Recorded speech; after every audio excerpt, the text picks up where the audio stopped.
1,000 generations falling down in worship to sing the song of ages to the Lamb. And all who've gone before us, and all who will believe, will sing the song of ages to the Lamb. Your name is the highest, and your name is the greatest, and your name stands above them all. And all thrones and dominions and all power and position, your name stands above them all. And the angels cry, holy, all creation cries, holy, you were lifted high, holy, holy forever.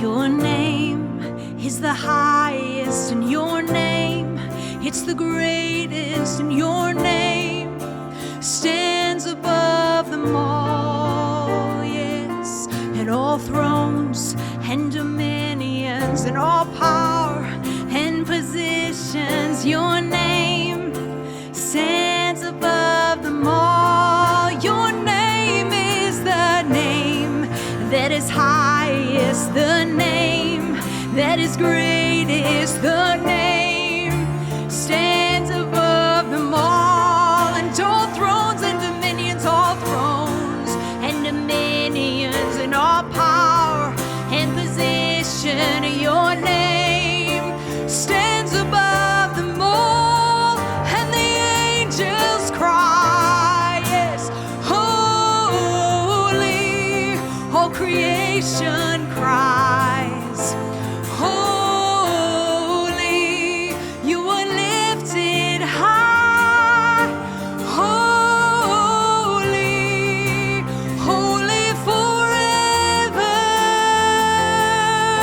We sing, you will always be holy, holy forever.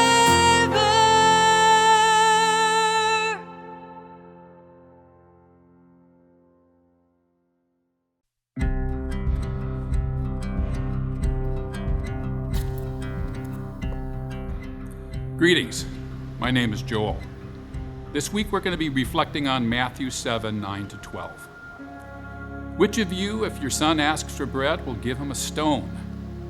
Or if he asks for a fish, will give him a snake?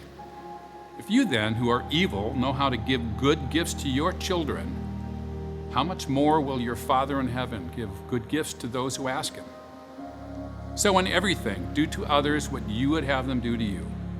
For this sums up the law and the prophets.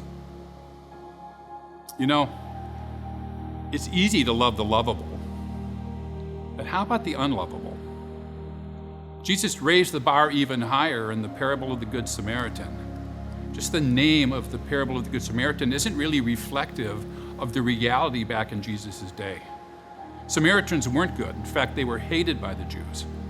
And they returned that hatred by hating all of the Jews, which makes the story of the Good Samaritan even more amazing, because two Jewish leaders, religious leaders, looked at a fellow Jew who was naked and injured on the side of the road, left to die, and they walked across the street to avoid him. Yet it was the Samaritan who viewed an unlovable individual and chose to step out and love him anyway, despite all of the reasons for him to stay away.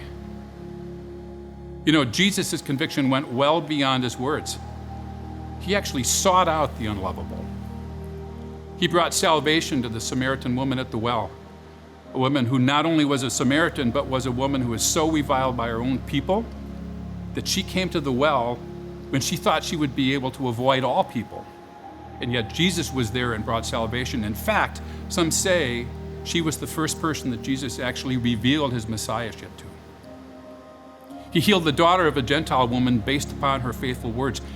He said some really challenging things to her, and her faith caused her to push beyond, and her daughter was saved as a result. He drove demons from the madman at the tombs, somebody who was so frightening that people just stayed away from him. And he even called a tax collector, the enemy collaborators of their time, to be one of his disciples. Well, and then there's the lepers. The lepers were so dangerous and so disgusting that people didn't even want to be in their presence. Yet when Jesus chose to heal them, even though he could have healed them from a distance, he went up and actually touched them.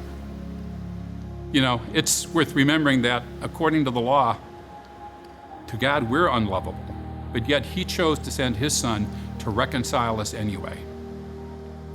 We live in a world and a culture of ungrace where many people get what they deserve, but not what they really need. So the challenge for me and for you, are we going to be grace givers to people we don't care to love? If you're getting a little uncomfortable, I know, I am too. But research tells us that it's the ungrace that many experience in Christian churches that turns them away from faith in the God of grace. We have an opportunity, no, we actually have an imperative to reverse that, to turn that tide, for us to be beacons of grace in an ungracious world. So the next challenging question, who are your unlovables? People that might be from the other end of the political spectrum or the religious spectrum. Or how about abusive neighbors, demanding bosses or coworkers, needy, relentless relatives, maybe even in-laws? Ask God to reveal who he's already selected for you to love in new and unexpected ways. Ask him to give you guidance on how to engage them and how to care for them. Because not only do they need that care, but a hungering and skeptical world is watching. And by the way, grace doesn't mean that you're validating behaviors that are not God-pleasing. When Jesus spoke to the woman who was caught in adultery, he extended grace, and then he shared her need to amend her sinful life. But it begins with grace. Our unexpected gifts of kindness and love will have present and eternal consequences. That Samaritan woman from the well, she invited Jesus to her town, and he spent the next 2 days saving the souls of the unlovable. Yes, it will be hard, but Jesus asks us to love the unlovable because he did, and he will empower us to succeed. Happy Easter.